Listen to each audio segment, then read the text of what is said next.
Namaskar, Nilay Shok here, and welcome back to the course on Introduction to Indian Calendar.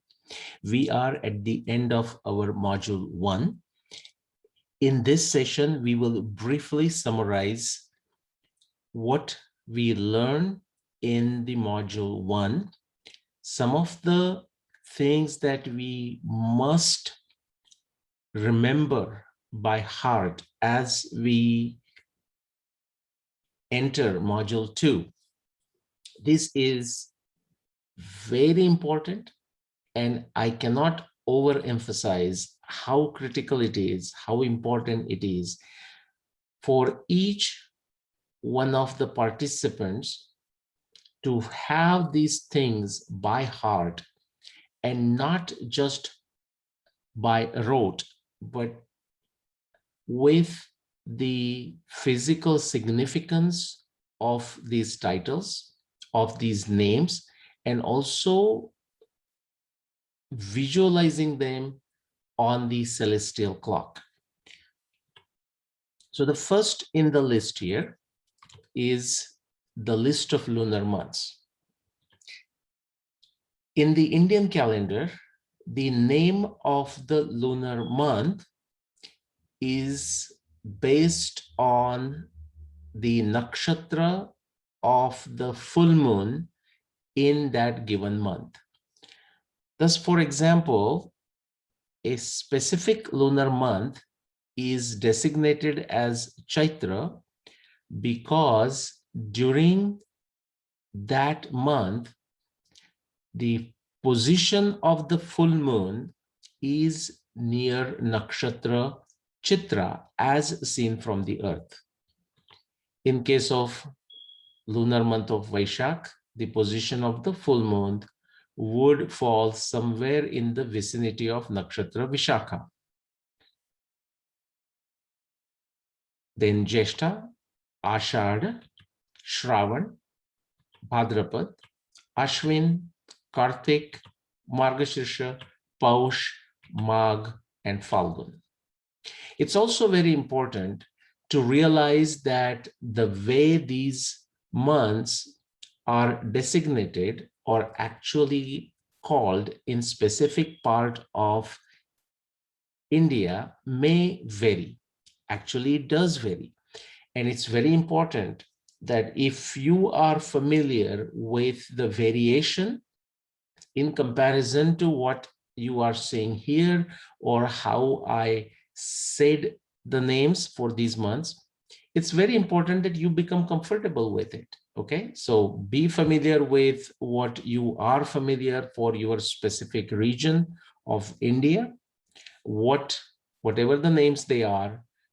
It's important that you find the correspondence of the months that you are familiar with the 12 names that I am using in this course. Let's move on to the Indian solar months. Now, you are not going to find these solar months in any existing calendar, whether Indian or non-Indian calendar. In ancient India, these months were indeed utilized, and we do not know when this tradition of the usage of Indian solar months was discontinued. However, as I explained in the previous modules, that I have reintroduced these months using Bharat Dinadarshika. Let's quickly go through this list. The 2 months of Madhu and Madhava, these are the Indian solar months, correspond to the Vasanta Rutu or the spring season. The 2 months of Shukra and Shuchi follow the season of spring or Vasanta Rutu, and it is the season of Grishma Rutu or summer season.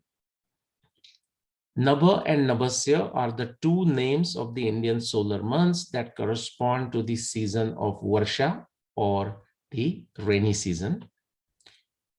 Isha and Urja are the 2 solar months that correspond to the Sharad Rutu or the pre-autumn season. Saha and Sahasya are the two Indian solar months that correspond to the season of Hemanta, and Tapa and Tapasya are the two solar months that correspond to the season of Shishir or the winter season.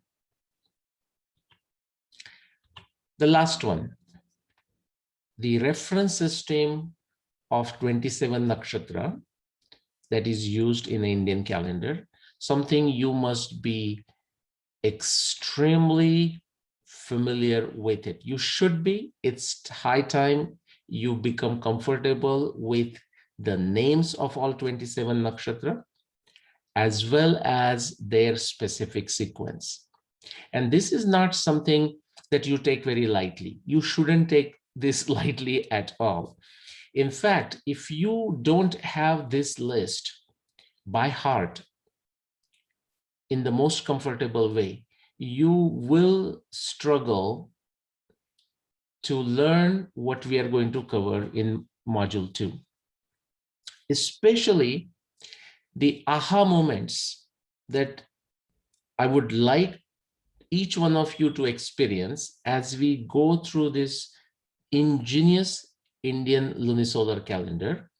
It can be only appreciated, it can be only recognized if you have the names of the lunar months, the corresponding significance behind the names, as well as the list of 27 nakshatras by heart along with their sequence. What do you see here is the scenario for our times. That's today, 21st century.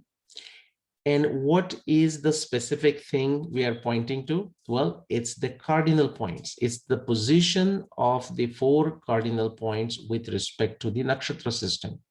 For example, the point of vernal equinox essentially aligns with the nakshatra Uttara Bhadrapad. The point of summer solstice aligns with the nakshatra Ardra. The point of autumnal equinox aligns somewhere with the nakshatra Hasta or Uttara Falguni, and the point of winter solstice aligns with somewhere in the nakshatra Mula or Purvashada.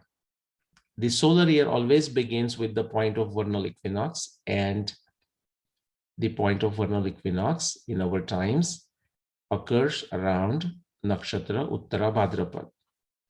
However, I also mentioned that nakshatra Ashwini is considered the first nakshatra in Indian lunisolar calendar system. You will come across this reference multiple times. And the reason behind that is when the Indian lunisolar calendar was recalibrated, readjusted some 2000 years ago, the point of vernal equinox aligned with the nakshatra Ashwini. We also discussed that roughly in about 1000 years, the specific cardinal point will shift with respect to the background reference nakshatra system by about 1 nakshatra. So suppose we begin 2000 years ago. After 1000 years have passed, the point of the vernal equinox would have shifted from nakshatra Ashwini to nakshatra Revati. And then after another 1000 years, which is to say after 2000 years, which is coming back to our times, the point of vernal equinox shifted from Revati to Uttara Bhadrapad, where it is today. In module 1.1, we looked at the comparison between a wall clock and the celestial clock. We looked at the similarities. And we also briefly made an introduction to the Indian lunisolar calendar and how that can be compared only as a metaphor with a wall clock. In module 1.2, we looked at different motions of these 3 celestial objects, namely the Earth, the Sun, and the Moon. And in module 1.3, we went into further details of their movements and motions and how their movement is employed, converted to measure the time. The time in terms of the days, the time in terms of the month and the time in terms of the year. In module 1.4, we looked at everything lunar, the lunar month and the lunar year, how a lunar month is defined, the sidereal lunar month, the synodic lunar month, and of course, the lunar year of 12 lunations. And then we looked at a specific lunar day, and that can be identified with the tithi, which has to do with the phase of the moon, and the nakshatra, which has to do with the nakshatra of the moon as seen from the earth. Briefly, we also discussed two halves of the lunar month, the Shukla Paksha and Krishna Paksha, or the Shuddha Paksha and Vadya Paksha. In module 1.5, we looked at the solar day, we looked at the cardinal points, and also the connection between the position of the sun and the 6 seasons of Indian lunisolar calendar. In module 1.6, we looked at two different solar years, a tropical solar year as well as the sidereal solar year. What is the difference between them and how this delta is directly connected with the precession of the Earth's axis, which has a cycle of about 26,000 years. In module 1.7, we looked at the solar months, the names of the solar months as they used to appear in the ancient Indian calendar system. We looked at the solar year or solar years and also the 6 seasons of the Indian lunisolar calendar.